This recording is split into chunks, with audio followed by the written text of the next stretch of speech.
सबका देता है।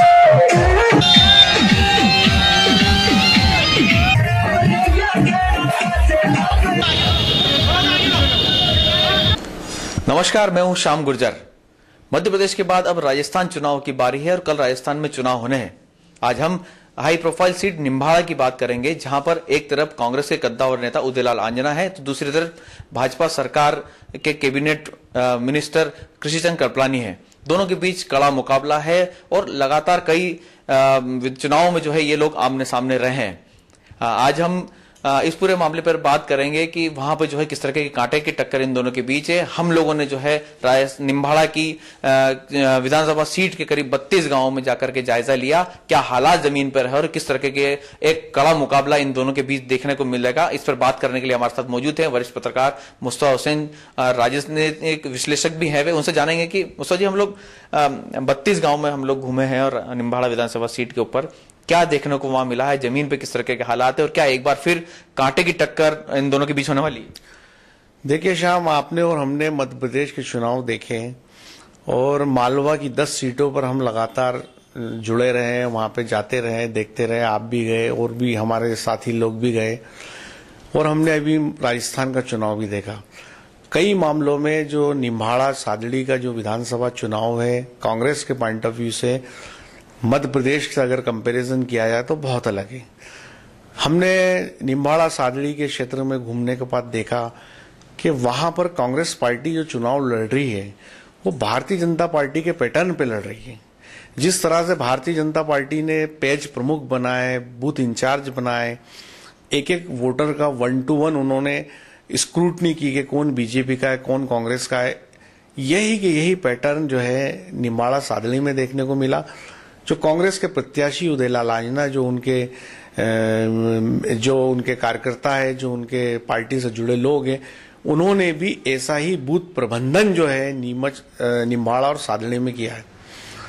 दूसरी खास बात यह है कि ये जो चुनावी रण है वो घमासान का है, क्योंकि जो सामने श्रीचंद कृपलानी है, जो भारतीय जनता पार्टी के उम्मीदवार है, वो कबीना मंत्री रहे वसुंधरा सरकार के अंदर और ताकतवर नेता माने जाते हैं।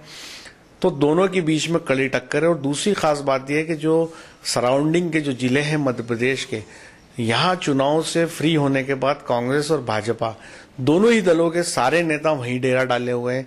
गांव गांव में मध्य प्रदेश के नेता अपने अपने प्रत्याशियों के लिए कमान संभाले हुए हैं।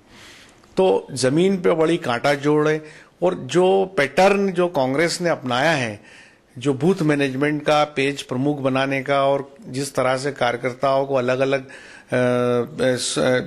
वोटर्स के ऊपर नियुक्त किया है। जैसे हम कल कुछ गांव में गए थे तो हमें ये पता चला कि कांग्रेस का पोलिंग अरेंजमेंट ये है कि 100 मतदाताओं पे उन्होंने 4 लोगों को अपॉइंट किया है, जिनकी जवाबदारी है कि उन 100 लोगों के वो वोट गिरवाएंगे, उस पर टिक करेंगे। उसके बाद जो है कांग्रेस का जो उनका अपना सेंटर है उसको खबर करेंगे कि हमने ये वोट गिरा दिए हैं। और हर घंटे वो लोग वोटिंग की मॉनिटरिंग करेंगे कि कितने वोट कांग्रेस प्रत्याशी से जुड़े लोगों ने बूथ में गिरवाए हैं, ताकि उनको ये पता चले कि कितनी वोटिंग हुई है। तो ये तो बात थी जो जमीन के ऊपर जो चुनाव लड़ा जा रहा है और जिस तरह के मैनेजमेंट वहां किए जा रहे हैं। चूंकि दोनों ही कद्दावर और ताकतवर है, इसलिए घमासान तो काफी है। तो जी, आपने कहा घमासान काफी, और पिछले जो कुछ चुनाव रहे हैं उनमें देखने को भी मिला है कि बड़ी जबरदस्त टक्कर दोनों के बीच रही। पिछला चुनाव भी उदयलाल जी जो है 3300 वोट से लगभग वो हारे थे। लेकिन इस बार जिस तरह से हालात बदले हुए हैं, सीन जो बदला हुआ है, क्या कहने की बदलाव जो राजस्थान में एक पैटर्न है कि हर 5 साल बाद वहां लोग सरकार बदल देते हैं, जनप्रतिनिधि बदल जाते हैं। तो क्या इस बार लग रहा है कि फिर वही पैटर्न पे जा रहा है चुनाव, या वाकई में दमखम वाला होगा, उम्मीदवार वही जीतेगा? देखिए शाम, जो पिछला चुनाव था उसको भी हमने करीब से देखा था। उस समय 1-2-3 बातें थी कि मोदी लहर थी और एक तरफा जो है भारतीय जनता पार्टी का माहौल था, मौसम था। हर कहीं ये माना जा रहा था कि बीजेपी आउटराइट सरकार में आ रही है।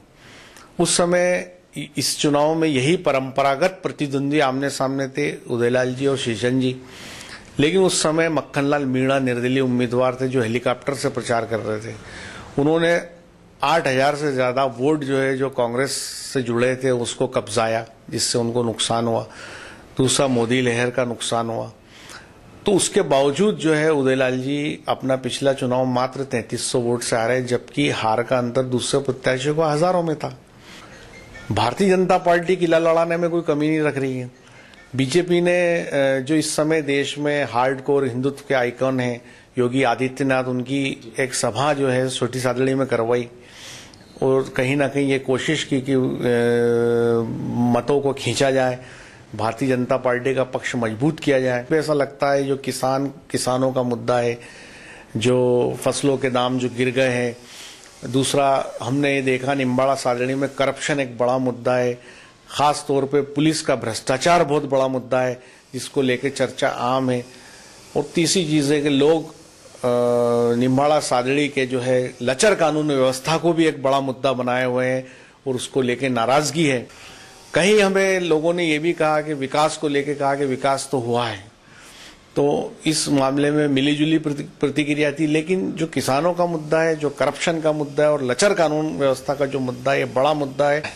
सॉरी, एक वहाँ का अगर अपन चुनावी गणित देखें या अपन वोट बैंक की अगर बात करें या वोट का जो परसेंटेज रहता है, तो जातिगत समीकरण की अगर बात करें तो किस तरह के जातिगत समीकरण निम्बाड़ा के अंदर नजर आते हैं? वोट की क्या स्थिति वहाँ रहती है और मतलब हर बार अप एंड डाउन जो है वहाँ क्यों कैसे हो जाता है?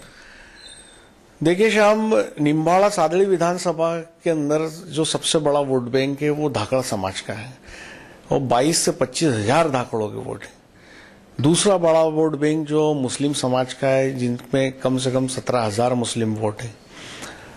और जो ये दो बड़े वोट बैंक है, निर्णायक वोट बैंक है। और सादड़ी और निम्बाड़ा में 59 पंचायत है, 59, और इसमें कुल 2,55,000 वोटर हैं। और अच्छा खासा वोटिंग हमेशा होता है क्योंकि ताकतवर उम्मीदवार चुनाव लड़ते हैं तो मतदान भी खूब कराते हैं। और ये दो वोट बैंक जो निर्णायक स्थिति में, इसके अलावा जो ब्राह्मण वोट भी है और पाटीदार समाज के वोट भी है, दलित वोट बैंक भी बड़ा है और दलित 20-22 हजार के करीब है।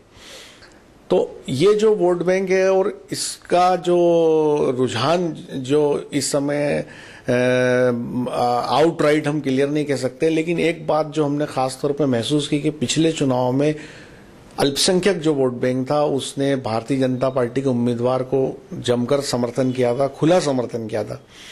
लेकिन इस बार जमीन पे वैसा समर्थन बीजेपी के साथ अल्पसंख्यकों का नहीं दिख रहा है। अब ये कल मतदान के बाद ही स्थितियां ज्यादा क्लियर होगी कि किसने किसका फेवर किया है। और इस दौरान जो है एक जो वीडियो भी वायरल हुआ जो कांग्रेस प्रत्याशी उदयलाल जी आजना का, जिसमें उस जो है मेनारिया समाज को लेके कथित टिप्पणी को सोशल मीडिया पे मुद्दा बनाने की कोशिश की गई। लेकिन हमने उसको भी देखा कि जब ये वीडियो वायरल हुआ उसके बाद बड़े पैमाने पे मेनारिया समाज के लोग उदयलाल जी के हक में खड़े दिखाई दिए। लेकिन अभी आज का दिन जो है वो खास दिन है और कल मतदान है। आज दोनों राजनीतिक दल जो है पूरी ताकत झोंके हुए, पूरा अरेंजमेंट किए हुए। मैनेजमेंट का टाइम होता है चुनाव के अंदर, आखिरी रात का टाइम, जिसमें प्रत्याशी और उनके लोग जो है अपने वोटर्स की पकड़ बनाने में लगते हैं। तो दोनों ही दल इस समय उसी काम में लगे हुए हैं और चुनाव बहुत बढ़िया होने वाला है निम्बाड़ा छोटी सादड़ी का।